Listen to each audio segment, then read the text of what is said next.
नमस्कार। कैसे हैं आप सब लोग। आज की कक्षा में हम हाल ही में राजनीति विज्ञान स्कूल व्याख्याता का जो पेपर हुआ है उसके बारे में चर्चा करना चाह रहे हैं। विशेष रूप से इस भाग में हम भारतीय संविधान और राजव्यवस्था से जो प्रश्न आए, भारतीय राजनीति से जो प्रश्न आए, उन लगभग 32 प्रश्नों की हम लोग चर्चा करेंगे। अगले पार्ट में हम अगले प्रश्न की चर्चा करेंगे। ओवरऑल पेपर की बात करें तो पेपर बहुत जटिल था। जिस प्रकार की परंपरा चली आ रही है पिछले 7-8 वर्षों से, लगातार राजनीति विज्ञान के पेपर कठिन स्तर के पूछे जा रहे हैं उनमें प्रश्न, और वैसा ही ये पेपर था। लेकिन इससे आपको घबराने की आवश्यकता इसलिए नहीं मैं कह रहा हूं क्योंकि पेपर जितना कठिन होगा मेरिट उतनी ही कम रहेगी, पेपर जितना सरल रहेगा मेरिट उतनी ही हाई जाएगी, तो मेरिट अधिक रहेगी। तो ऐसी स्थिति में हाँ घबराहट होती है, हतोत्साहित होते हैं कि इतना सारा पढ़ के जा रहे हैं फिर भी प्रश्न पता नहीं कहां से आ रहे हैं। कोई दिक्कत नहीं, आप जो मैटर पढ़ रहे हैं उसको बार बार पढ़ें, उसमें से जो प्रश्न आए वो गलत नहीं हो तो मेरे हिसाब से आप लोग उस सिलेक्शन को सुनिश्चित कर सकते हैं। लेकिन जो प्रश्न आपके कंटेंट में हैं, जिन प्रश्नों के उत्तर है वो भी आपके गलत हो रहे हैं, वो भी आप ठीक से नहीं कर पा रहे हैं, तो फिर ऐसी स्थिति में जो है विचारणीय मुद्दा है। तो आइए हम भारतीय संविधान और अर्थव्यवस्था जो आप लोगों को पॉलिटिकल एकेडमी के कंटेंट में करवाई गई ऐप में, उसमें से अधिकतम प्रश्न है 25 प्रश्न के मैटर को हमने उसमें पढ़ा है। जो इसमें पाठ्यक्रम के अंतर्गत जो प्रश्न आए 24 प्रश्न उसमें से आए हैं। 24 में से 22 प्रश्न तो खूब आए हैं। 2 प्रश्न भी आप आराम से इस कंटेंट के आधार पर हल कर सकते थे। हम उसके बारे में चर्चा करेंगे। मैं अंत में यह भी बताऊंगा कि कहां कौन से पेज में सारी चीजें थी, लेकिन जल्दी जल्दी क्लास करेंगे, आप लोग निश्चिंत रहिए। उसको ज्यादा समय हम लोग नहीं लेंगे। बार बार यदि आप अध्ययन करेंगे तो कम से कम जैसे संविधान का जो भाग है वो आपका मजबूत है, उसको और मजबूत कीजिए ताकि वहां से, क्योंकि देखो थ्योरी में तो प्रश्न की कोई सीमाएं नहीं है, बाकी पार्ट में प्रश्न कहां से पूछा जाए पढ़ने की एक सीमा होती है, पढ़ाने की एक सीमा होती है। लेकिन जो चीज मजबूत है, जो आपको पता है कि संविधान में खूब लैंग्वेज पूछी जा रही है आर्टिकल की, तो उसको तो ठीक से तैयार करके जाएं ताकि आपके प्रश्न गलत नहीं होगा। आज के पेपर में आप देखेंगे कि संविधान के किस लेवल के प्रश्न पूछे गए और खूब लैंग्वेज पूछी गई, उसके बारे में भी हम लोग चर्चा करेंगे। लेकिन आइए एक एक प्रश्न की हम जल्दी से चर्चा करते हैं। पहला ही प्रश्न आप लोगों के सामने है, निम्नलिखित में से किस स्थिति को हिमाचल प्रदेश राज्य को पूर्ण राज्य का दर्जा दिया गया। यह प्रश्न संघवाद टॉपिक में से आया है, हमने बहुत ढंग से करवा रखा है। 1 नवंबर 1956 को राज्य पुनर्गठन आयोग की जब रिपोर्ट लागू की गई, तब राज्य पुनर्गठन अधिनियम के तहत 7वें संविधान संशोधन के तहत 1956 में 14 राज्य और 6 केंद्र शासित प्रदेश बनाए गए। इन 6 केंद्र शासित प्रदेशों में से एक केंद्र शासित प्रदेश था हिमाचल प्रदेश। लेकिन हिमाचल प्रदेश राज्य अधिनियम 1970 के तहत हिमाचल प्रदेश को संघ राज्य क्षेत्र से राज्य का दर्जा दे दिया गया। तो 1970 का अधिनियम था और 1971 में यह अधिनियम लागू हुआ था, यानी कि 25 जनवरी 1971 को हिमाचल प्रदेश भारत का एक पूर्ण राज्य बन जाता है। अगला प्रश्न भी संघवाद के टॉपिक से था। 2 प्रश्न संघवाद के टॉपिक से पूछे गए। दूसरा प्रश्न है, यह भी हमने करवाया, बेलगाम या बेलगांव विवाद किन 2 राज्यों के बीच में था। तो यह महाराष्ट्र और कर्नाटक के बीच में था। बहुत से राज्यों के बीच जितने भी विवाद थे सारे आप लोगों को करवाए थे। और इसमें 1966 में महाजन आयोग का गठन किया गया था और महाजन आयोग ने कहा कि बेलगांव को जो है किसको दे देना चाहिए, कर्नाटक को दे देना चाहिए। 2 प्रश्न 1935 के अधिनियम से पूछे गए। हालांकि हमारे पाठ्यक्रम में है नहीं अब तक का जो पाठ्यक्रम है, इसलिए हमने इस टॉपिक को करवाया नहीं। तो दोनों प्रश्न हमारे टॉपिक ही नहीं करवाया तो होने का प्रश्न ही नहीं पैदा होता है। लेकिन दोनों जो प्रश्न पूछे गए भारत शासन अधिनियम से, ये जटिलता की चरम सीमा है। वहां तक जाके पढ़ना बड़ा मुश्किल काम होता है। एक तो प्रश्न हम देखेंगे कि 1935 के अधिनियम की धारा पूछ ली। अब हमें तो जो वर्तमान में भारतीय संविधान के जो अनुच्छेद है उनमें भी दिक्कत हो रही, तो हम 1935 के अधिनियम को जैसे हम आज का संविधान पढ़ते हैं वैसे पढ़ना संभव नहीं है। तो ऐसी स्थिति में बड़ी दिक्कत होती है। इस प्रकार के प्रश्नों को हल करने से आपको बचना चाहिए, अटेंड करने से बचना चाहिए। खैर, इन प्रश्नों के उत्तर के बारे में हम लोग चर्चा कर लेते हैं। सेकंड ग्रेड में टॉपिक हो सकता है और हो सकता है स्कूल लेक्चर का जो नया पाठ्यक्रम जारी हो तो उसमें ये टॉपिक भी जोड़े जा सकते हैं। भारत शासन अधिनियम 1935 के अंतर्गत राज्य जो परिषद थी उसमें सीटों का आवंटन के संदर्भ में कौन सा युग्म सुमेलित नहीं है। तो इसमें देखिए, भारतीय ईसाइयों के लिए 2 सीट निर्धारित थी। 1 सीट कुर्ग के लिए थी, क्योंकि प्रत्येक चीफ कमिश्नर प्रांत के लिए 1 थी। यूरोपियन जो थे उनके लिए भी 7 सीट थी। लेकिन एंग्लो भारतीयों के लिए 3 सीट नहीं थी। कितनी सीट थी यहां पर आप लोगों के एंग्लो इंडियन के लिए 1 सीट थी। जैसे कि हमारे देश में संविधान के अंतर्गत एंग्लो इंडियन के लिए 2 सीट का प्रावधान किया गया, जबकि राज्य परिषद के अंदर एक शीट का प्रावधान था, इस बात का ध्यान रखना। तो इस आधार पर इसका उत्तर हो जाएगा आप लोगों के कौन सा सुमेलित नहीं है, ये वाला सुमेलित नहीं है। लेकिन इसके लिए आपको पूरा का पूरा अधिनियम में किसके लिए कितनी सीटें आवंटित थी, ये सारी चीजें पढ़ते हैं तो ऐसे प्रश्न हल होते हैं। ये बड़ा सुंदर प्रश्न था, लेकिन इससे पहले मैं अधिनियम वाला पूरा करवा देता हूं। 1935 के भारत शासन अधिनियम की किस धारा में यह प्रावधान किया गया कि आरक्षित विषयों का शासन गवर्नर जनरल के अपनी कार्यकारी परिषदों की सहायता से विवेक के आधार पर निर्णय ले सकेगा? यानी कि किस धारा में इस बात का उल्लेख था कि गवर्नर जनरल अपने स्व विवेक से निर्णय ले सकते हैं? तो इस धारा जो इसके संदर्भ में वो है धारा 11, 1935 के अधिनियम की धारा है, ध्यान रखना आप लोग। आप देखेंगे कि संयुक्त राष्ट्र संघ की धाराएं पूछी जा रही है, विभिन्न प्रकार के अंतरराष्ट्रीय संगठन की धारा पूछी जा रही है।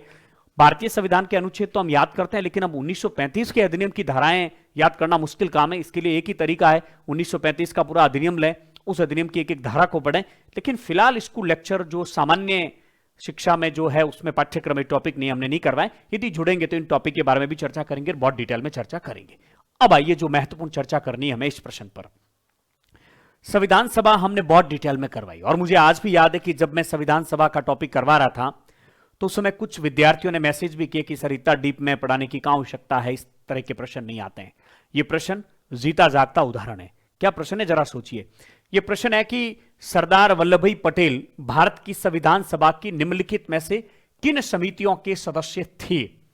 इसका मतलब ध्यान रखना, एक तो अध्यक्ष नहीं पूछा है, यह नहीं पूछा है कि सरदार वल्लभ भाई पटेल किन समितियों के अध्यक्ष थे, वो तो हम सब अध्यक्ष तो करवाते हैं, लेकिन सरदार वल्लभ भाई पटेल किस समिति के सदस्य थे या नहीं थे। इस प्रकार के प्रश्नों को हल आप तभी कर पाते हैं जब संविधान सभा की सारी समितियों के अध्यक्ष ही नहीं, बल्कि उनमें कितने समिति सदस्य थे और कौन कौन सदस्य थे, यह जानकारी आप लोगों के पास होनी चाहिए। और हमने हमारे कंटेंट में बहुत सी समितियों के न केवल अध्यक्ष बल्कि उनका गठन कब हुआ उसके बारे में भी चर्चा की, और उसमें कौन कौन सदस्य थे उसके बारे में भी चर्चा की। उस आधार पर यह प्रश्न आप लोगों के हल होने की स्थिति में है। आइए हम बात करते हैं। सबसे पहले है संचालन समिति। चूंकि संचालन समिति का मतलब है स्टीयरिंग समिति, और इस समिति का गठन 21 जनवरी 1947 को किया गया था, और इसमें 11 सदस्य थे। कितने थे? 11 सदस्य थे। और संचालन समिति के चूंकि अध्यक्ष स्वाभाविक सी बात है कि डॉक्टर राजेंद्र प्रसाद ही रहेंगे, और इसमें सरदार वल्लभ भाई पटेल सदस्य थे। तो इसमें सरदार वल्लभ भाई पटेल सदस्य थे। हमने स्पष्ट रूप से इसको करवा रखा है, और अभी हम बता देंगे कि यहां ये चीज थी और यहां से प्रश्न आया। दूसरा राज्य समिति है। एक्चुअली ये हिंदी में राज्य समिति लिखा हुआ है, ये राज्यों के लिए समिति है। स्टेट्स कमिटी है। स्टेट्स उस समय देशी रियासतों को कहा जाता था। देशी रियासतों के साथ वार्तालाप करने हेतु वार्तालाप समिति का गठन किया गया था। पहली संविधान सभा के अधिवेशन में गठन कर दिया गया कि देशी रियासतों के सदस्यों को कैसे चुना जाएगा, उसके संदर्भ में वार्तालाप समिति यानी नेगोशिएशन समिति का गठन किया गया था 21 दिसंबर 1946 को। यह 6 सदस्यीय समिति थी, और पंडित जवाहरलाल नेहरू इस समिति के जो है अध्यक्ष थे। इसका मुख्य काम था देशी रियासतों के साथ में चर्चा करना, और इसमें भी सरदार वल्लभ भाई पटेल सदस्य थे। तो यह राज्यों के लिए समिति थी, स्टेट्स कमिटी थी। इसको वार्तालाप समिति का गठन किया गया था, इस नाम से भी हम इसको जानते हैं। तो इसमें जो है मौलाना अब्दुल कलाम आजाद, पंडित नेहरू, पटेल, सीतारमैया, शंकर राव देव, एन गोपालास्वामी अयंगर, ये सदस्य इसके अंतर्गत थे। कुल 6 सदस्यों की यह समिति थी। तो इसमें भी सरदार वल्लभ भाई पटेल थे। अब अगली समिति है संघ शक्ति समिति। संघ शक्ति जो समिति थी, समिति का दूसरा नाम था यूनियन केंद्र को विशेष सुपुर्द करने वाली कमेटी, और 12 सदस्य इसमें थे। 10 सदस्यों को और भी शामिल करना था, लेकिन 10 सदस्य कौन रहेंगे यह अध्यक्ष को तय करना था, और आप लोग जानते हैं कि इसके अध्यक्ष भी पंडित जवाहरलाल नेहरू थे। संघ को कौन सी शक्तियां सुपुर्द करनी चाहिए, इस संदर्भ में जो केंद्र की यूनियन के संदर्भ में शक्ति सुपुर्द करने वाली समिति थी, उसी को हम संघ शक्ति समिति कहते हैं कि संघ को कौन सी शक्तियां दी जानी चाहिए। तो इस समिति में सरदार वल्लभ भाई पटेल सदस्य नहीं थे, और यह समिति हमने करवा रखी है। इसके सारे सदस्य भी करवा रखे, 12 के 12 सदस्यों के हमने नाम लिख रखे। इसमें कहीं पर भी 12 सदस्यों में सरदार वल्लभ भाई पटेल का नाम नहीं है। तो पहली बात, इसके सरदार वल्लभ भाई पटेल सदस्य नहीं थे। अब बात आती है कि ए, बी और डी इसका उत्तर होना चाहिए, इसका मतलब सी को हम निकाल देते हैं, तो ये विकल्प तो बैठेगा ही नहीं, ये विकल्प बैठेगा ही नहीं। अब हमें देखना है ए, बी, डी और ए और बी में से। यहां थोड़ा सा हम लोगों को दिमाग लगाना चाहिए। जैसे संघ संविधान समिति थी, उसी प्रकार से एक समिति थी प्रांत संविधान समिति, प्रांतीय संविधान समिति। अब इस संघ संविधान समिति के अध्यक्ष थे पंडित जवाहरलाल नेहरू, पंडित जवाहरलाल नेहरू, और प्रांत संविधान समिति के अध्यक्ष थे सरदार वल्लभ भाई पटेल।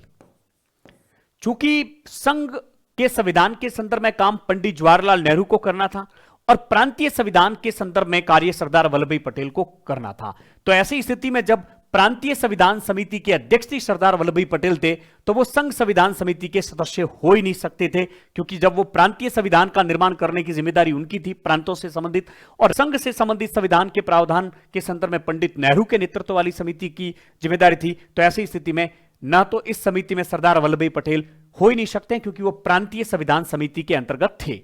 तो ऐसी स्थिति में इन दोनों समितियों में पंडित जवाहरलाल नेहरू इस समिति के सदस्य नहीं थे, तो इसका उत्तर हो गया ए और बी सही। आइए इसके बारे में मैं थोड़ा सा समय लेकर आपको बता देता हूं कि किस प्रकार से इस प्रश्न को आप लोग हल कर सकते थे, उसके बारे में हम चर्चा कर लेते हैं। ठीक है, बार बार यहां नहीं आएंगे, एक साथ ही बता देता हूं। जैसे अभी हमने एक प्रश्न किया था कि हिमाचल प्रदेश राज्य जो है कब बना था, तो जनवरी 1971 में, ये रहा इसका उत्तर। दूसरा, विभिन्न राज्यों के संदर्भ में विवाद, ये बेलगांव पहले ही दे रखा, कर्नाटक और महाराष्ट्र, और ये दोनों प्रश्न संघवाद वाले टॉपिक में से है जो हमने बहुत ढंग से करवा रखा है। दो ही प्रश्न आए यहां से। अब हम बात करते हैं, देखिए वार्तालाप समिति। ये वार्तालाप समिति ही इसको स्टेट समिति के नाम से जाना जाता है, और ये सरदार वल्लभ भाई पटेल इसमें क्या थे, सदस्य थे। सरदार वल्लभ भाई पटेल इसमें क्या थे, सदस्य थे। इस बात का आपको ध्यान रखना है। दूसरा, उसके बाद देखिए स्टीयरिंग कमेटी यानी कि संचालन समिति, इसमें 11 सदस्य थे, और ये थे सरदार वल्लभ भाई पटेल। हाँ, 13 नाम आए थे, 13 में से 2 ने वापस ले लिए, तो पीछे 11 थे, और ये आपके सरदार वल्लभ भाई पटेल।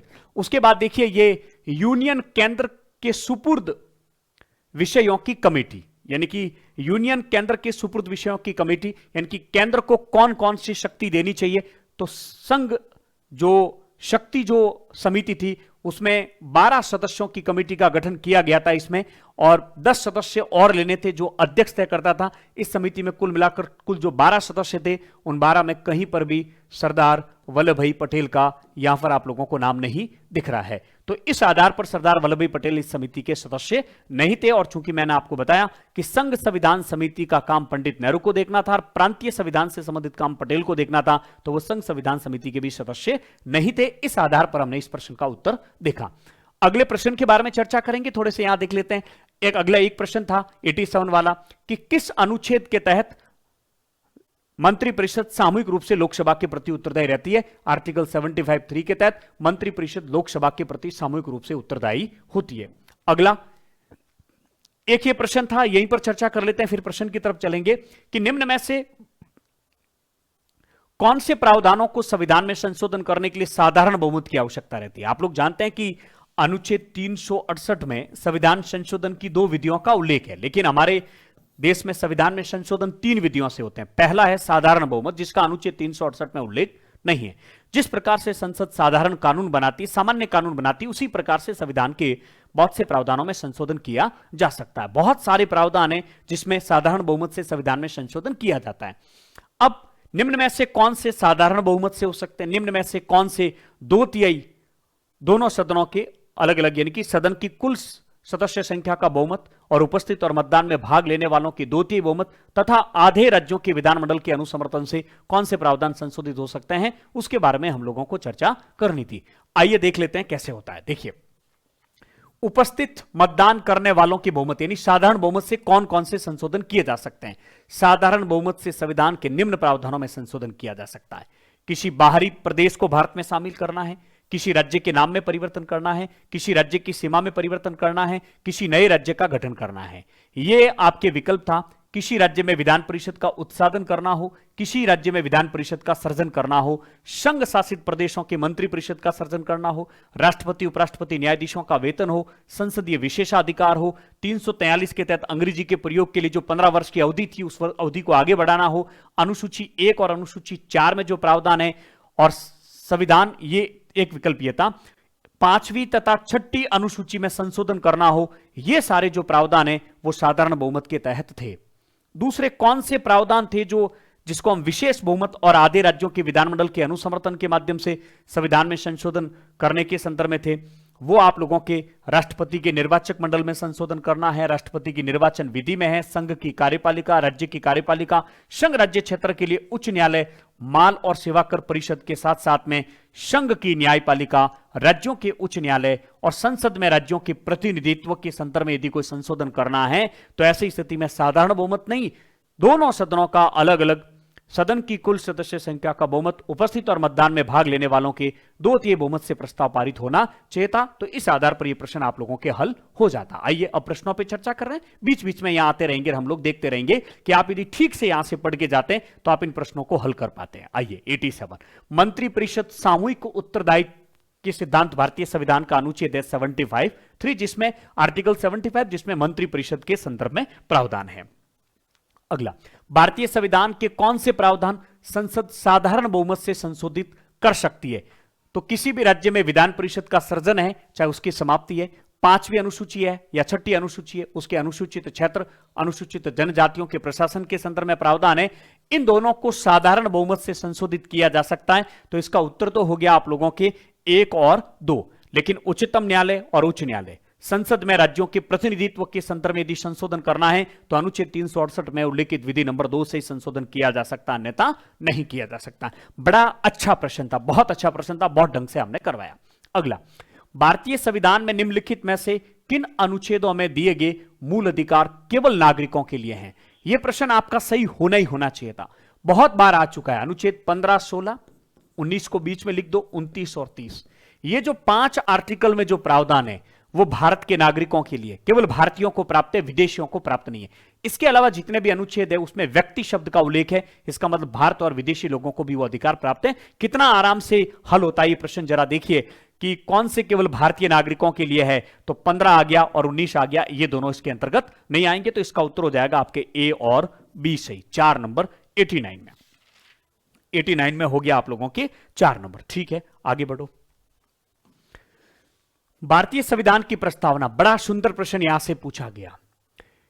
निम्नलिखित कथनों पर विचार कीजिए। यूनियन ऑफ इंडिया बनाम मदन गोपाल मामला तथा ए.के. गोपालन बनाम भारत संघवाद में सुप्रीम कोर्ट ने कहा था कि प्रस्तावना जो है वो न्यायालय में परिवर्तित नहीं किया जा सकता। मैंने क्या कहा? प्रस्तावना को न्यायालय में परिवर्तित नहीं किया जा सकता है। बहुत ढंग से सुनिए। यूनियन ऑफ इंडिया बनाम मदन गोपाल तथा ए.के. गोपालन बनाम भारत संघवाद, इन दोनों वाद में 1954 और 1950 में सुप्रीम कोर्ट ने कहा था कि प्रस्तावना को न्यायालय में परिवर्तित नहीं किया जा सकता है, या नहीं शब्द नहीं है, इसलिए यह आपके क्या हो गया? कथन गलत हो गया। 1973 के केशवानंद भारती बनाम केरल राज्यवाद में इस बात को स्वीकार किया गया था कि प्रस्तावना संविधान का अंग भी है और उसको परिवर्तित भी, इनकी व्याख्या में उसका प्रयोग भी किया जा सकता है। बेरूबारी बनाम भारत संघवाद 1960 में सुप्रीम कोर्ट ने कहा कि प्रस्तावना संविधान का अंग तो नहीं है, लेकिन संविधान की भाषा में जहां संदिग्धता होती है, जहां कहीं दिक्कत होती है, वहां प्रस्तावना संविधान के विधिक निर्वचन में सहायता करती है। यानी संविधान की व्याख्या करने में प्रस्तावना का उपयोग किया जा सकता है, लेकिन प्रस्तावना संविधान का अंग नहीं है, भाग नहीं है। लेकिन 1973 के केशवानंद भारती बनाम केरल राज्यवाद में प्रस्तावना को संविधान का अंग भी मान लिया गया और यह भी कह दिया गया कि उसी प्रकार से संशोधन किया जा सकता है जिस प्रकार से जो है अन्य संविधान में संशोधन किया जाता है। इसलिए सब 42 अमेंडमेंट 1976 के तहत प्रस्तावना में भी संशोधन किया गया। तो कथन केवल कौन सा सत्य है? 2 सत्य है। इसके बारे में भी हम लोग बात कर लेंगे कि किस प्रकार से आया। अगला देखिए, यह बड़ा अच्छा प्रश्न था, होना ही था हल। आप यदि नीति निर्देशक सिद्धांत के अनुच्छेद याद करके नहीं जा रहे हो, आप यदि मूल कर्तव्य शब्द टू शब्द याद करके नहीं जा रहे हो, आप यदि मौलिक अधिकार के आर्टिकल याद करके नहीं जा रहे हो, आप यदि सुप्रीम कोर्ट, हाई कोर्ट के आर्टिकल याद नहीं कर रहे हैं, स्थानीय स्वशासन के आर्टिकल याद नहीं कर रहे हैं, तो फिर आप लोग सिलेक्शन की उम्मीद नहीं कर सकते हैं। कम से कम ये निश्चित तो है कि कॉन्स्टिट्यूशन के आर्टिकल तो पूछे ही पूछे जाने, बाकी तो मैटर कितना ही पढ़ो ना वहां से प्रश्न आए कोई जरूरी नहीं है। तो जो निश्चित है कि यहां से प्रश्न आएंगे उनको तो आपको पढ़ना ही चाहिए। देखिए, सहकारी सोसाइटियों का संवर्धन 91 नंबर प्रश्न है। यह मैं प्रश्न संख्या वो है जो मैंने टेलीग्राम में पेपर डाल रखा है और मैं टाइप करवा कर भी आपको वहां पर अपलोड कर दूंगा। सहकारी समितियों का संवर्धन या उन्नयन अनुच्छेद 43 बी में है, बिल्कुल बात सही है। कृषि और पशुपालन का संगठन 48, बहुत ढंग से बता रखा है, और ये तो किसी के गलत हुआ ही नहीं होगा। कार्यपालिका और न्यायपालिका का पृथक्करण खाओ ब्रिटानिया 50-50 अनुच्छेद 50 में है। लेकिन काम की न्याय संगत और मानवोचित दशाओं का उल्लेख आर्टिकल 41 में नहीं है, 42 में। और इस प्रकार के बहुत से प्रश्न हम लोगों ने हल किए, तो कौन सा इसमें सम्मिलित नहीं है? 4 नंबर इसमें सम्मिलित नहीं है, आर्टिकल 9, क्वेश्चन नंबर 91। प्रश्न संख्या मैं फिर कह रहा हूं, मैं किस आधार पर दे रहा हूं? मैंने जो टेलीग्राम में पेपर डाल रखा है उसके अनुसार दे रहा हूं, और मैं खुद टाइप करवाकर पेपर आपको वहां उपलब्ध करवा दूंगा, आप उसको हल कर सकते हैं। मूल कर्तव्य जब हमने करवाए थे तब आपको स्पष्ट बताया था कि मूल कर्तव्य के संदर्भ में जो प्रावधान है वो आपको हूबहू याद करने पड़ेंगे, शब्द टू शब्द याद करने पड़ेंगे। ये आते हैं, हर बार प्रश्न आते हैं मूल कर्तव्य से। ऐसे मैं आपको 10 प्रश्न बता दूंगा, और उसके बावजूद भी आप यदि प्रश्न तैयार करके नहीं जाते हो तो फिर गलती आपकी है। तो इसमें जो सही क्रम है वो है वैज्ञानिक दृष्टिकोण, मानववाद, ज्ञानार्जन तथा सुधार की भावना, ये वाला इसके अंतर्गत रहेगा जो पूछा गया 51 क के ज के।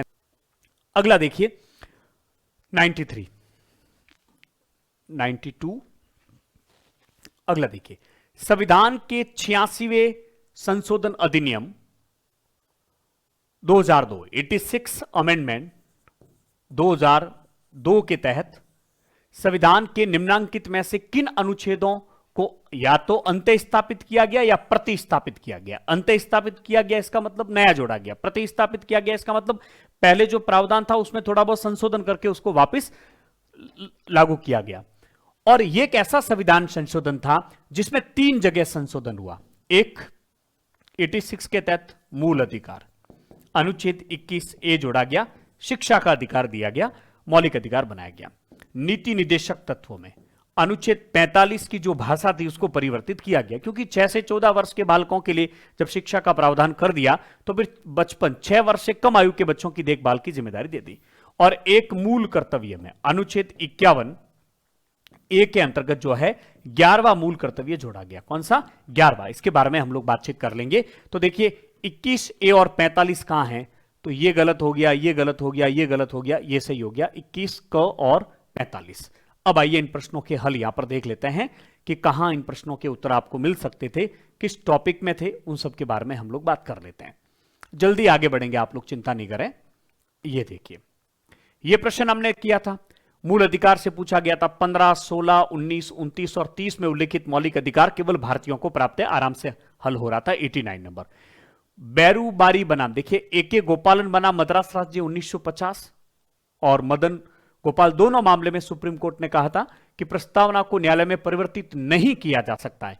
बैरूबारी बनाम भारत संघ 1960 के मामले में उच्चतम न्यायालय ने प्रस्तावना को संविधान का भाग नहीं माना। लेकिन ये लाइन देखिए, इसी मामले में उच्चतम न्यायालय ने कहा कि जहां संविधान की भाषा संदिग्ध होती है वहां उद्देशिका संविधान की विधिक निर्वचन में सहायता करती है कि नहीं है? और ये केशवानंद भारती बनाम केरल राज्यवाद में सुप्रीम कोर्ट ने कहा कि उद्देशिका संविधान के निर्वचन में सहायता प्रदान करती है। संविधान का निर्वचन उद्देशिका की पवित्र भावना के अनुरूप किया जा सकता है। लेकिन इससे पहले, बैरूबारी से पहले वाले सभी मामलों में उसने कहा कि प्रस्तावना का न्यायालय में परिवर्तन नहीं किया जा सकता। ये यहां से प्रश्न आपके उठा था।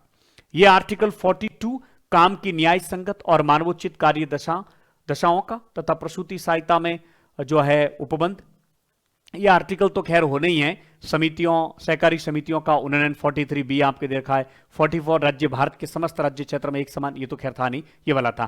पोषाहार का ये भी नहीं था, ये वाला था। कृषि और पशुपालन का संगठन, ये वाला दे रखा था। तो ये बार बार प्रश्न आ रहे हैं, लगातार आ रहे हैं। और यहां पर आपके ये मूल कर्तव्य वाला प्रश्न है, ठीक से PDF नहीं बनी है, लेकिन यहां पर मूल कर्तव्य में स्पष्टता हम लोगों ने दे रखा है। ये देखिए 86 संविधान संशोधन 2002 के तहत बिल्कुल बहुत ढंग से आपको करवाया था कि इसके तहत जो है मूल अधिकारों में अनुच्छेद 21A जोड़ा गया था।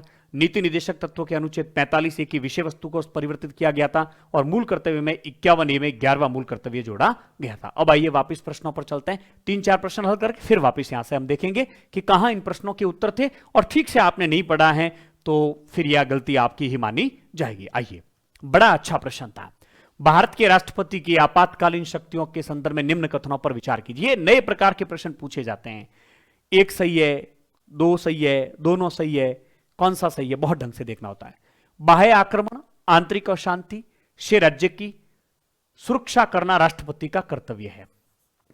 अनुच्छेद 355 जब आप उठाकर देखेंगे, और हमने बहुत ढंग से इस आर्टिकल के संदर्भ में चर्चा भी की थी, अनुच्छेद 355 में इस बात का स्पष्ट उल्लेख है कि राज्यों की सुरक्षा करना केंद्र का दायित्व है, और 3 यहां पर दायित्व कर्तव्य लिखे हुए केंद्र सरकार के। पहला, राज्य की बाह्य आक्रमण से रक्षा करना। दूसरा, राज्य में आंतरिक शांति स्थापित करना। और तीसरा था संविधान की पालना सुनिश्चित करना। तो आर्टिकल 355 में इस बात का स्पष्ट उल्लेख है, संघ के 3 कर्तव्यों का उल्लेख है, यानी इस आधार पर भी किसी राज्य में अनुच्छेद 356 के तहत राष्ट्रपति शासन को लगाया जा सकता है। दूसरा, आपातकाल के दौरान भाग 3 यानी जो मौलिक अधिकार है, इसके द्वारा प्रदत्त सभी अधिकारों के परिवर्तन का निलंबन राष्ट्रपति के आदेश द्वारा किया जा सकता है। 44 अमेंडमेंट 1978 से पहले ही व्यवस्था थी, लेकिन जब आंतरिक अशांति के आधार पर आपातकाल लगाया गया इंदिरा गांधी के द्वारा, तो उस आपातकाल के बाद में जब मोरारजी देसाई की सरकार बनी, तो 44 अमेंडमेंट 1978 जो किया गया, 44वां संविधान संशोधन 1978 जो किया गया, उसके अंतर्गत अनुच्छेद 359 में संशोधन करके प्रावधान किया गया कि अनुच्छेद 20 और 21 को छोड़कर, अनुच्छेद 20 और 21 को छोड़कर अन्य मौलिक अधिकारों का निलंबन राष्ट्रपति कर सकते हैं। अन्य मौलिक अधिकारों का, यदि बाह्य आक्रमण के आधार पर या सशस्त्र युद्ध के आधार पर, यदि भारत किसी युद्ध में शामिल हो गया, भारत पे किसी ने बाह्य आक्रमण कर दिया, तो अनुच्छेद 20 और 21 को निलंबित नहीं किया जा सकता है। तो यह कथन आपके गलत हो जाता है। भारतीय संविधान के प्रावधान के अंतर्गत उच्चतम न्यायालय की पद्धति और प्रक्रिया के साधारणतः विनिमय के लिए नियम बना सकता है। यह किसके, इनके राष्ट्रपति के सिफारिश से, अनुमोदन से, अनुदेश से और अनुमति से। जब मैंने राष्ट्रपति टॉपिक आप लोगों को करवाया था, मैंने राष्ट्रपति के लिए अलग अलग शब्दावली करवाई। किस अनुच्छेद में अनुमति शब्द का उल्लेख है, कहां राष्ट्रपति की सिफारिश चाहिए, कहां राष्ट्रपति की जो है अनुदेश चाहिए, कहां उसकी अनुमोदन की आवश्यकता होती है, सारी शब्दावली मैंने करवाई। न केवल राष्ट्रपति टॉपिक में मैंने इनको करवाया, बल्कि सुप्रीम कोर्ट टॉपिक जब आप लोगों को करवाया गया, तब सारे अनुच्छेद में इसके बारे में हम लोगों ने चर्चा की। सुप्रीम कोर्ट से कम 3 प्रश्न पूछे गए, मेरे हिसाब से भी देख लेंगे। स्थानीय स्वशासन से लगभग 4 प्रश्न पूछे गए, और वो अनुच्छेद पूछे गए जो बहुत कम पूछे जाते हैं। जो हमेशा अनुच्छेद पूछे जाते हैं वो आजकल नहीं पूछे गए, हालांकि एक आर्टिकल 137 पूछा गया जो लगभग पूछा जाता है। तो अब आप ये नहीं कह सकते हैं कि हम कुछ अनुच्छेद याद करके चले जाए, नहीं। राजनीति विज्ञान से फर्स्ट ग्रेड जैसे एग्जाम की आप तैयारी कर रहे हैं, तो आपको सारे अनुच्छेद याद होने चाहिए, तभी इस प्रकार के प्रश्नों को हल कर पाएंगे। न केवल अनुच्छेद याद होने चाहिए, बल्कि उस आर्टिकल में शब्द टू शब्द बातें आपको याद होने चाहिए। इसलिए हमने जो कॉन्स्टिट्यूशन करवाया, हूबहू बेयर एक्ट के आधार पर करवाया, इसलिए सारे प्रश्न आप लोगों को वहां मिलेंगे।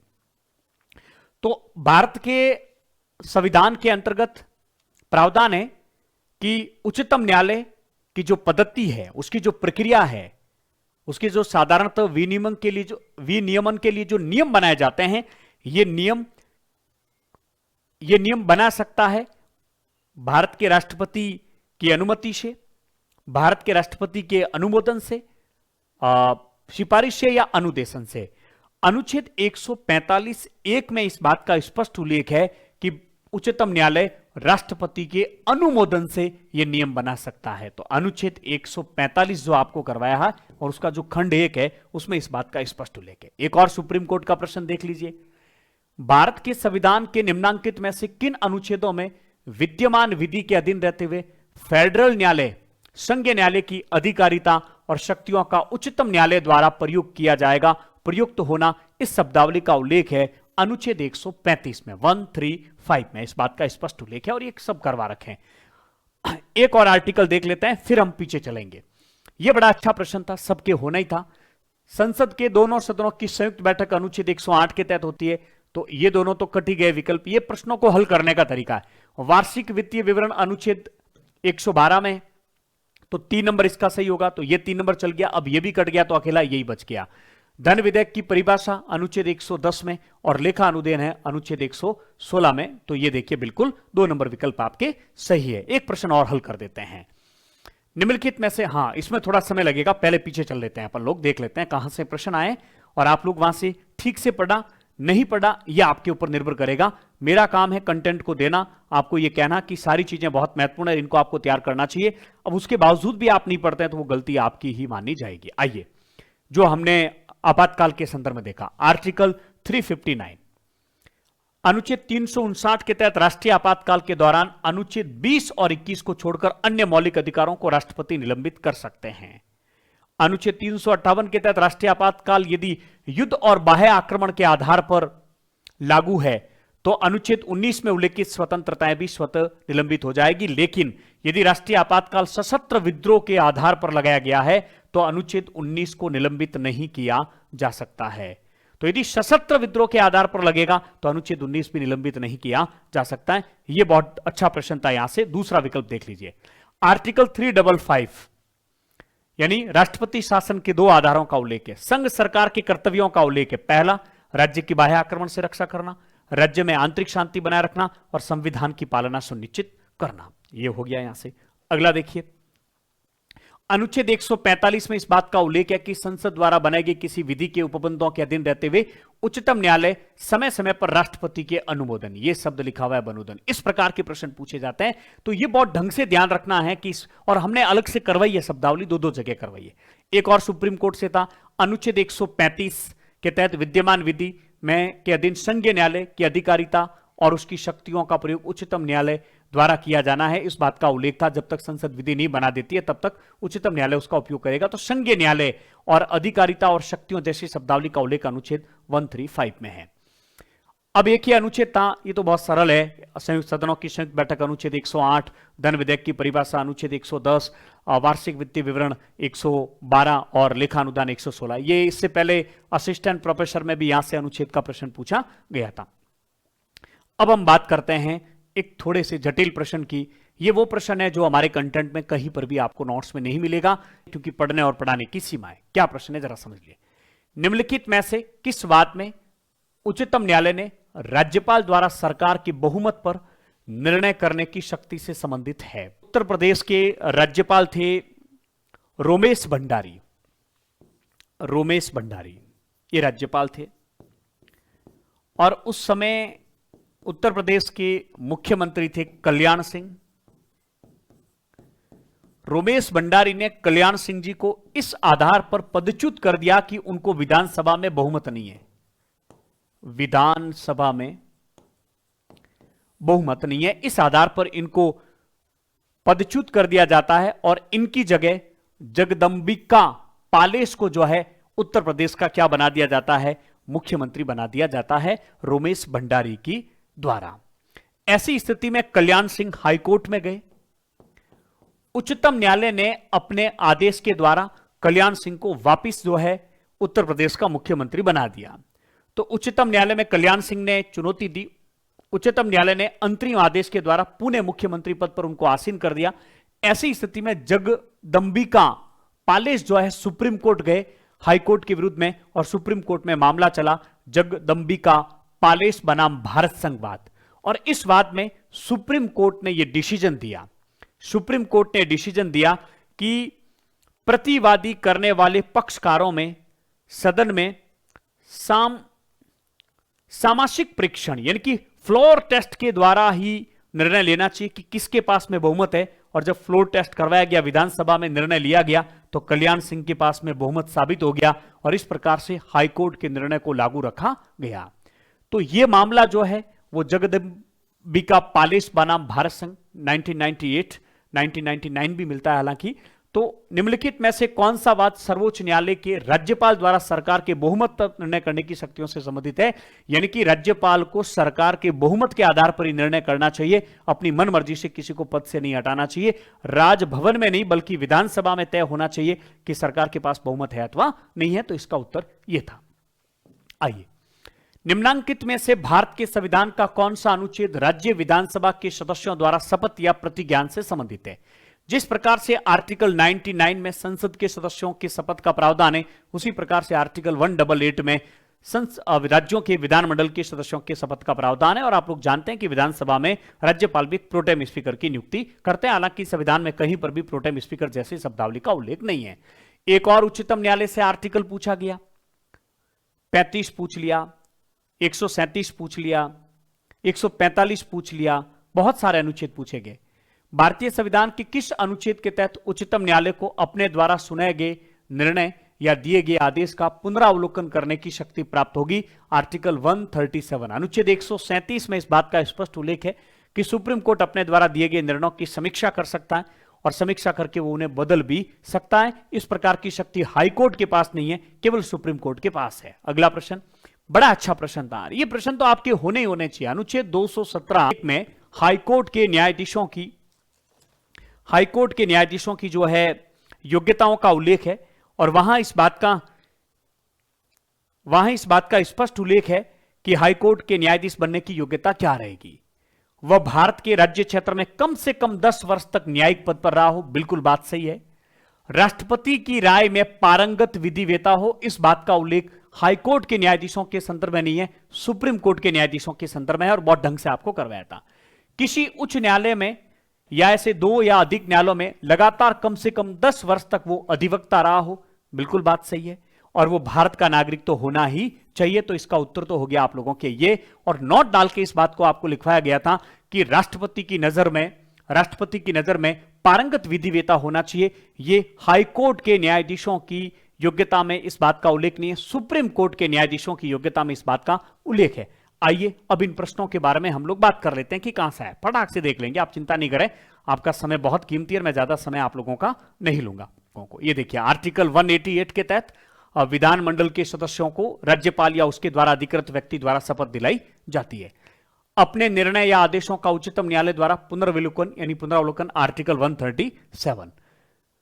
ये योग्यताएं आर्टिकल 2172 के तहत अनुच्छेद 217 के खंड 2 में हाईकोर्ट के न्यायाधीशों की योग्यताओं का उल्लेख है। पहली बात, अनुच्छेद 217(2) के तहत कोई व्यक्ति किसी उच्च न्यायालय के न्यायाधीश के रूप में नियुक्त होने के लिए तभी योग्य होगा जब वह भारत का नागरिक हो। क्या होगा? भारत का नागरिक होगा। दूसरा, भारत के राज्य क्षेत्र में कम से कम 10 वर्षों तक न्यायिक पद धारण किया हो, किसी उच्च न्यायालय या 2 या अधिक न्यायालयों का लगातार कम से कम 10 वर्षों तक अधिवक्ता रहा हो। आप समझ पा रहे हैं, हूबू लैंग्वेज आ रही, खड़ी पाई भी परिवर्तित नहीं हो रही है। और ये देखिए हमने लास्ट में लिखवाया कि अनुच्छेद 217(2) में राष्ट्रपति की नजर में विधि में पारंगत वाली योग्यता का उल्लेख नहीं है, और यही विकल्प था आपका। बहुत ढंग से पढ़ना पड़ता है, इसके लिए बात यही है। आपके प्रश्न तो इसमें से आएंगे, लेकिन आप जब ठीक से पढ़ के नहीं जाओगे तो ये प्रश्न भी आप गलत करके आ जाओगे, फिर तो इन चीजों को पढ़ने का कोई औचित्य नहीं है। आइए अगले प्रश्नों की तरफ आगे बढ़ते हैं। निम्नलिखित में से सही सुमेलित कीजिए। हाईकोर्ट के आर्टिकल पूछे गए थे, कौन सा सही सुमेलित नहीं है, या टाइपिंग मिस्टेक है इसलिए हमने संशोधन कर देंगे, आप चिंता नहीं करें। कौन सा सुमेलित नहीं है? पहला, अनुच्छेद 228, 2 या अधिक राज्यों के लिए एक ही उच्च न्यायालय की स्थापना 228 में नहीं है, ये 231 में है और बहुत ढंग से आपको करवा रखा है। बाकी 229 में उच्च न्यायालय के अधिकारी और सेवक का वैसे संबंधित है। 230 में उच्च न्यायालय की अधिकारिता का विस्तार संघ राज्य क्षेत्रों में किया जा सकता है, और 227 के तहत सभी उच्च न्यायालय के अधीक्षण की उच्च न्यायालय की शक्ति का प्रावधान है। तो इसका उत्तर हो गया आप लोगों के 1 नंबर। अगला देखिए, ये विधानसभा की सीटें, नेट का पेपर हुआ था 2024 में, हालांकि वो रद्द हो गया, उसमें यही प्रश्न थे, 7-8 प्रश्न थे। तो ये टेबल तो आपको याद करके ही जानी होगी, आप किसी भी पेपर में उठा के देख लीजिए, एक प्रश्न यहां से मिलता है। तो केरल में 140 है विधानसभा की सीटें, मध्य प्रदेश में 230 है, महाराष्ट्र में 288 है, 288 है, लेकिन कर्नाटक में 224 है। देखिए इतना ही अंतर रहेगा। आप चाहते हो कि बहुत सारा अंतर मिल जाए, तो वो तो मिलने वाला है नहीं, तो इतना ही अंतर रहेगा और बहुत ढंग से चीजें पढ़ के जाओगे तभी इनको हल कर पाओगे। तो इसका उत्तर हो गया ये वाला। ये प्रश्नों की प्रकृति को आपको समझना है कि संविधान से किस प्रकार के प्रश्न पूछे जा रहे हैं। भारतीय संविधान का कौन सा अनुच्छेद है जो पंचायतों के लिए कराए जाने वाले सभी निर्वाचनों का संचालन राज्य निर्वाचन आयोग में निहित होगा? ये बिल्कुल आर्टिकल 243 के से हूबहू लैंग्वेज उठाई गई, कहीं कुछ भी चेंज नहीं किया गया, आर्टिकल नीचे दे दिया। और यह प्रश्न पिछले स्कूल कॉलेज व्याख्याता में भी पूछा गया था, 10 बार नहीं 20 बार यह प्रश्न पूछा जा चुका है। मैं हर बार कहता हूं कि क ये नहीं करवाना, के ये नहीं करवाना, आर्टिकल 243 के नहीं करवाना, चुनाव करवाना राज्य निर्वाचन आयोग। आगे, भारत में स्थानीय स्वशासन से मेरे हिसाब से 4 प्रश्न पूछे गए, बड़ा जबरदस्त प्रश्न थे। देखिए, दूसरी पंचवर्षीय योजना के दौरान योजना आयोग ने सामुदायिक विकास कार्यक्रम की समीक्षा करने के लिए 1956 में बलवंत राय मेहता समिति की अध्यक्षता में एक समिति का गठन किया गया। इस समिति का गठन 1957 में किया गया था योजना आयोग के द्वारा। 1952 में सामुदायिक विकास योजना और 1953 में राष्ट्रीय विस्तार कार्यक्रम की सफल हुए कि नहीं हुए उसकी जांच करने के लिए बलवंत राय मेहता समिति का गठन किया गया था 1957 में। यह कथन आपके गलत हो गया, ठीक है। दूसरा, मेहता समिति ने जब उसका अध्ययन किया तो उन्होंने कहा कि यह बिल्कुल भी सफल नहीं हुई और इन्होंने लोकतांत्रिक विकेंद्रीकरण का सुझाव दिया था। तो मेहता समिति ने प्रतिवेदन में कहा कि सामुदायिक विकास कार्यक्रम इसलिए विफल रहा क्योंकि यह स्थानीय लोगों में आवश्यक रुचि पैदा नहीं कर सका। तो यह बात बिल्कुल सही है। योजना आयोग द्वारा राव समिति का गठन 1985 में किया, यह बिल्कुल सही है। तो कथन कुल मिलाकर 2 और 3 सही है। तो ये रहा आपके 2 और 3, 2 नंबर विकल्प आपके 105 में सही होगा। यदि ये तो बहुत इजी था, आप आराम से इसको कर सकते थे कि जब एक गलत हो गया तो ये कट गया, ये कट गया, ये कट गया। तो ऐसा प्रश्न देखिए, विकल्प बहुत ढंग से पढ़ने चाहिए आपको। यदि ये याद में आ गया और ये यदि बलवंत राय मेहता समिति का गठन कब हुआ ये भी हमें पता नहीं है, तो फिर एग्जाम देने ही नहीं जाना चाहिए मेरे हिसाब से। टॉपिक तो ऐसा कोई पाठ्यक्रम नहीं जिसमें टॉपिक नहीं होता स्थानीय स्वशासन और आपने नहीं पढ़ा होगा। तो ये तो पता होना ही चाहिए बलवंत राय मेहता समिति का गठन 1957 में हुआ है और ये गलत है। तो फिर दिक्कत कहां है? ये गलत हो गया, ये गलत हो गया, तो बाकी कुछ पढ़ने की आवश्यकता नहीं, यही सही होगा। आइए, पंचायती राज अधिनियम 1994, हमने हमारे कंटेंट में सब अधिनियम करवाए। पंचायत राज अधिनियम 1994 हमने करवाया, लोकसभा के हमने नियम करवाए, विधानसभा के हमने नियम करवाए। हालांकि मैं फिर कह रहा हूं, विद्यार्थियों ने हमें बड़े तीखे तीखे मैसेज भेजे कि सर ये अधिनियम वगैरह थोड़ी पूछे जाएंगे, अनुच्छेद याद कर लें तो ही बहुत ठीक है। लेकिन मुझे था अंदेशा कि इस प्रकार के प्रश्न आजकल पूछे जाएंगे और पीछे पूछे जा चुके हैं इस प्रकार के प्रश्न। तो इसीलिए हमने राजस्थान पंचायत राज अधिनियम 1994 की सारी धाराएं करवाई और धारा 32 में इस बात का स्पष्ट उल्लेख है कि सरपंच और उप सरपंच की शक्तियां, कृत्य और कर्तव्यों का धारा 32 में उल्लेख है। और यहां से प्रश्न सीधा सीधा उठाया गया, लेकिन आवश्यकता है इन चीजों को याद करने की। याद तो आपको ही करना होगा, मेरे द्वारा याद किए हुए काम आपके आने वाले हैं नहीं। एक प्रश्न ये बड़ा जबरदस्त, मेरे पास में आज ही एक विद्यार्थी का फोन आया था कि सर एक तो हम जब तैयारी करके गए थे तो ये धाराएं पढ़ के नहीं गया कि धाराएं थोड़ी पूछी जाएगी, और दूसरा हमने सोचा ये समितियां थोड़ी पूछी जाएगी कि कौन से आयोग नगरीय प्रशासन से संबंधित है और कौन से आयोग जो है पंचायत राज से संबंधित है, और दोनों प्रश्न आ गए।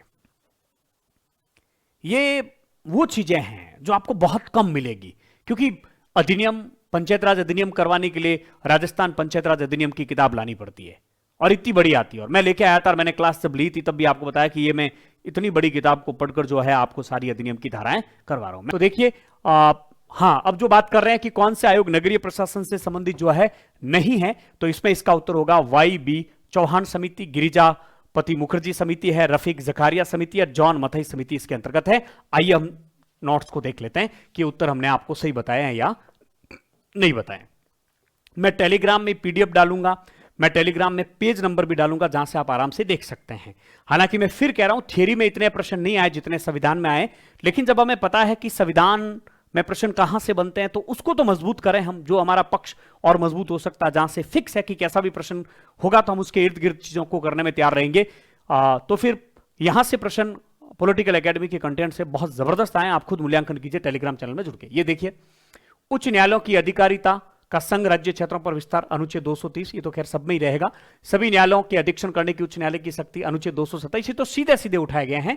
कुछ मामलों में उच्च न्यायालय का अंतरण, अनुच्छेद 228, और यही दे रखा था जो सही विकल्प नहीं था। उच्च न्यायालयों की अधिकारिता और सेवक तथा व्यय, अनुच्छेद 229।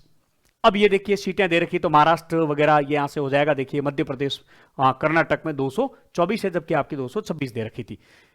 यह 1952 में सामुदायिक विकास योजना और जो है 1953 में जो राष्ट्रीय विस्तार कार्यक्रम था, इन दोनों की जांच करने के लिए 1957 में बलवंत राय समिति का गठन किया गया था। और यह बलवंत राय समिति 1957, यहीं से यह प्रश्न आपके हल हो गया।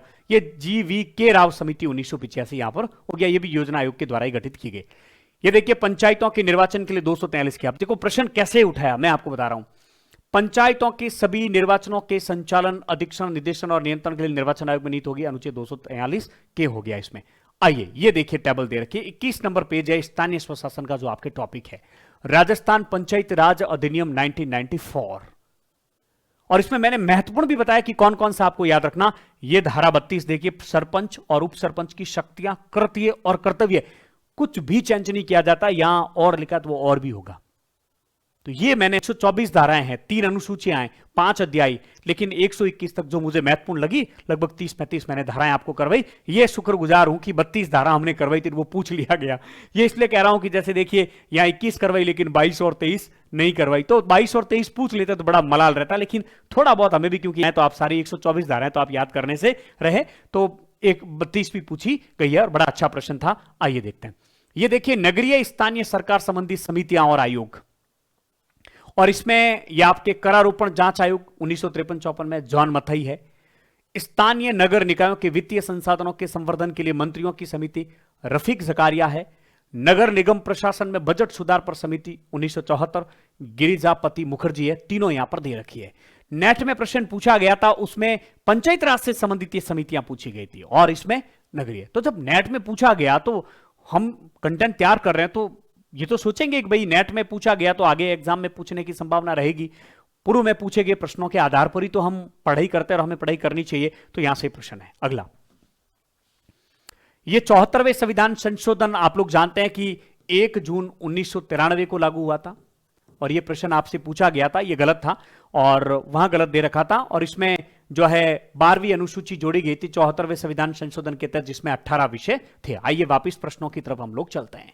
यह मतदान व्यवहार का प्रश्न था। हालांकि मतदान व्यवहार टॉपिक हमने अभी करवाया नहीं, अंत में करवाएंगे, पर प्रश्न बहुत सरल था, मेरे हिसाब से आसानी से हल हो गया होगा कि मतदाताओं का व्यवहार सामाजिक और आर्थिक तत्वों से प्रभावित होता है। यह बात भी सही है बिल्कुल, और मतदाताओं का व्यवहार धर्म और जाति से भी बहुत अधिक प्रभावित होता है। जाति के आधार पर जाति राजनीति को प्रभावित करती है और राजनीति जाति को प्रभावित करती है, हम लोग जानते हैं। और सामाजिक आर्थिक तत्वों के आधार पर भी मतदाता वामपंथी दक्षिणापंथी विचारधारा से जुड़ते हैं।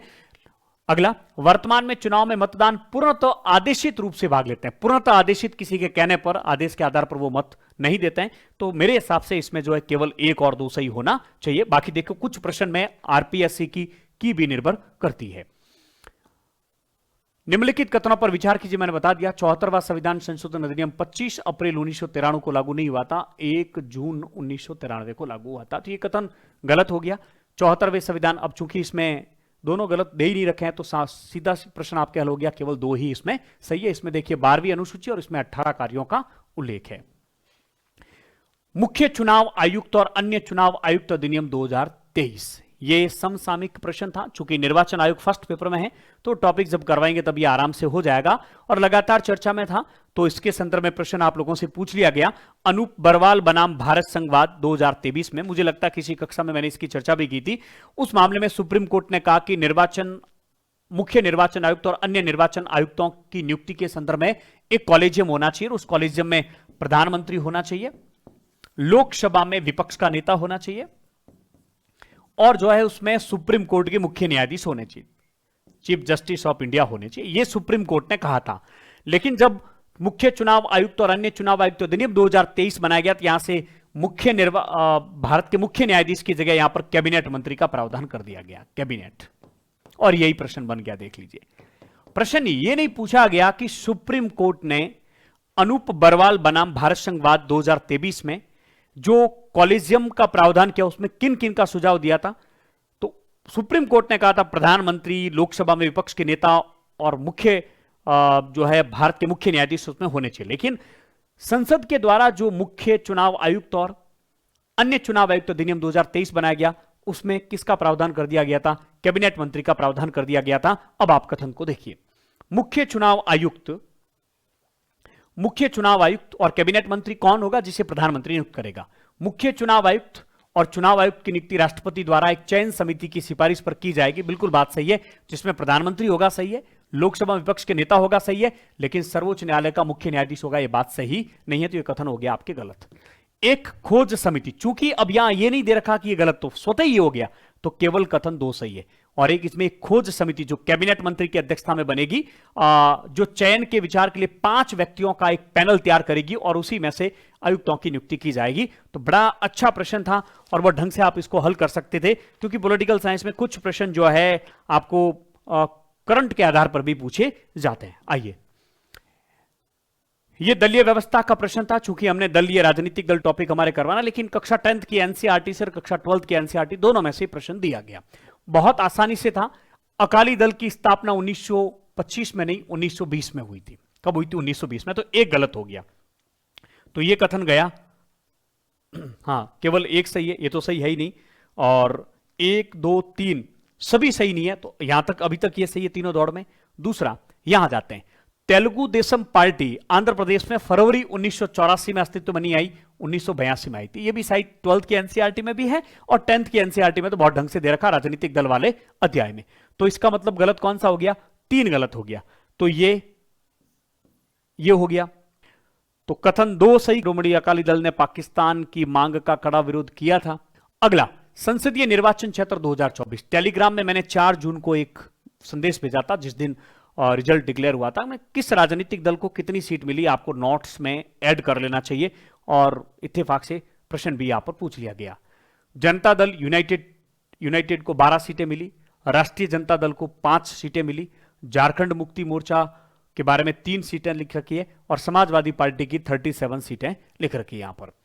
लेकिन यहां से कौन सा सुमेलित नहीं है? साहित्य प्रश्न यही है, सुमेलित नहीं है, होगा ये सुमेलित नहीं है। जो जनता दल था उसको जो है 4 सीटें मिली थी। कितनी मिली थी? 4, 5 नहीं मिली थी, 4। ये इतना नजदीक का विकल्प था। और राष्ट्रीय जनता दल को 4 मिली, झारखंड मुक्ति मोर्चा को 3 मिली, और समाजवादी पार्टी को 37 यहां पर मिली थी। तो ये सुमेलित नहीं है। हम 2024 में कोई एग्जाम दे रहे हैं और 2024 में लोकसभा के चुनाव हुए हैं, तो ये तो स्वाभाविक सी बात है कि किस राजनीतिक दल को कितनी सीटें प्राप्त हुई है, ये प्रश्न तो पूछना ही है। 2019 तक का अपडेट एनसीईआरटी में था, हमने करवाया, और 2024 के चुनाव कुछ चीजें तो आपको स्वतः करनी ही चाहिए। और जब हम एग्जाम से पहले, जैसे कि जब भी सामान्य वाले एग्जाम होंगे उससे पहले ऐसे तथ्य होंगे वो आप लोगों को करवाए जाएंगे। तो ये हो गया।